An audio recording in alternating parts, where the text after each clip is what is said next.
போட்டுங்க வண்டி அடிச்சு உடைச்சாங்க இப்ப அடிச்சு உடைக்க சொல்லுங்க சார். கேஸ் போட்டுங்க சார், கேஸ் போட்டுங்க சார், கேஸ் போட்டுங்க.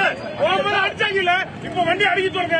உங்கிட்டு போறேன் என்ன கேஸ் போட்டுங்க சார். என்னது சார் வண்டி வண்டி அடிச்சான் சார். வண்டி உடைக்க சொல்லுங்க. வண்டி உடைச்சாங்கல்ல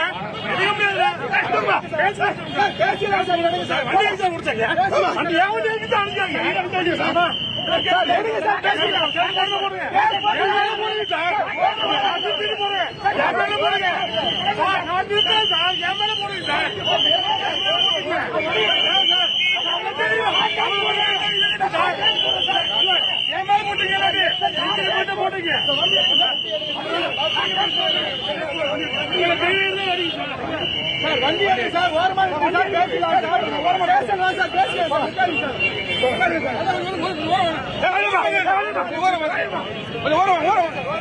நான் வந்து ரவுண்டான வழியா வந்துட்டு இருந்தேன். இப்ப டிவிக்கெல்லாம் அந்த பக்கம் அமைதியான முறையில் ஆர்ப்பாட்டம் பண்ணிட்டு இருக்கிறாங்க. இப்ப திமுக போல ஆர்ப்பாட்டம் பண்ணிட்டு வரும்போது நான் வண்டியில வந்துட்டு இருக்கிறேன். வரும்போது வண்டியை சுற்றி எல்லாருமே வண்டி அடிக்கிறாங்க. இப்போ அராஜகம் பண்ணி இருக்கிறவங்க இருக்கிற போது அப்ப என்ன பண்றதுங்க? அதான் இப்ப வந்து நான் வண்டி நிறுத்தும் போது அப்ப டெய்லி இருந்தா ஜம்பு அடிச்சுப்பாரு.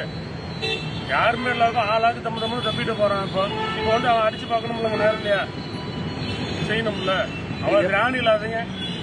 இப்போ இங்க கரெக்டா வர்றாங்க. வரும்போது நான் வண்டி கார் இந்த பக்கம் போடுங்க. பஸ் ஸ்டாண்ட் வழியா நம்ம பக்கம் போறேன். இந்த பக்கம் போகும்போது அந்த இடத்துல கார் ஆளாக்கு சௌரியத்துக்கு அடிக்கிறாங்க. அது அடிக்கிறதுக்கு அவங்களுக்கு என்ன இருக்குது? அமைதியா மாதிரி ஆர்ப்பாட்டம் பண்ணா ஆர்ப்பாட்டம் பண்ணிட்டு போ. இது அடுத்த பொதுமக்களை தொந்தரவு பண்ண என்னது தொந்தரவு பண்ணணும்? அதை விட நான் ஏன் கொடிக்கட்டி வரதா நீ ஏங்காரவே நீ அடிக்கிற அப்படின்னா நீ பொதுமக்களுக்கு நீ எந்த அளவுக்கு நீ அடைஞ்சுட்டு இருப்ப? நீ அவ்வளவு அசிங்கமான நீ கேவலமான இருப்பா. நீ என்ன கொடிக்கட்டி வரீங்க? என்ன கொடிக்கட்டி வரீங்க? டிவிகே கூடி தானே? நான் டிவிகே கூட்டிக்கிட்டு அவரை நான் டிவி கேட்கறேன். அவளை தெம்பு தைரியம் இருந்தா நான் தான் இறங்கி நிக்கிறேன். அடிக்கலாம்ல, அவ்வளவு தைரியம் இருந்தா அடிக்கலாம்ல. பாருங்க காரை போய் அடிச்சு கார் என்னத்துக்கு போகுது? அவ்வளவு தூரம் பைத்தியகாரத்தனமா செய்யற வேலையை செஞ்சுட்டு இருக்கிறாங்க. அவ்வளவு ஆர்ப்பாட்டம் பண்றவங்க செய்யறவங்க அமைதியான முறையில் பண்ண விட்டுதானே? கேவலம் கட்டத்தரவா இதுக்கு அசிங்கமா இல்ல உங்களுக்கு? ஓகே, போலீஸ் என்ன சொன்னாங்கப்பா? போலீஸ் என்ன சொன்னாங்க? போலீஸ் வழக்கு போறோம்னு சொல்லிக்கிறாங்க. இது வழக்கு போடல அப்படின்னா மறுபடியும் நாங்க முயற்சி எடுத்தோம். நான் மறுபடியும் எங்க கட்சி தலைமையில சொல்லி எனக்கு உண்டான வழக்கு நான் கம்பல்சரி கண்டிப்பா போட சொல்லுவேன். நான்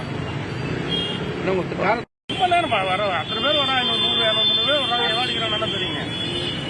சம்பவம் வந்து இப்ப நடந்துருக்கீங்க. எங்க கட்சிக்கு எதிரான ஆளா இருக்கிறேன். என் கட்சி பிடிக்காதவனா இருக்கலாம். அவ்வளவு திராணி இல்லாத ஆளா இருக்கலாம். நேரடியா கேட்கறதுக்கு தெம்பு இல்லாம திராணி இல்லாம ஏற்கிறதுக்கு நேரடியா நிக்கிறதுக்கு வலு இல்லாம கும்பல கோவிந்தா போட்டு அடிக்கிறதுக்கு இந்த அசிங்கப்பட்ட பழக்க வழக்கம் என்னத்துக்கு உங்களுக்கு? அவ்வளவு தைரியமா இருக்கிறவங்க நம்ம கார் வச்சு நடுவோட்டில் ஒத்தையால் நிக்கிறோம்ல. அவ்வளவு தைரியம் இருக்கிறவன் நேரம் நிக்கலாம்ல. அவளை கார் அடிச்சவங்க பண்றவங்க நான் நேரடியாக நான் இறங்கி நிக்கிறேன்ல. ஒரு நாள் தான் நினைக்கிறேன். நீ 500 பேர் இருக்கிற, நான் ஒரு நாள் தான் நினைக்கிறேன். நீ இறங்கி நீ நேருக்கு நேரம் அடிச்சிருக்கலாம்ல.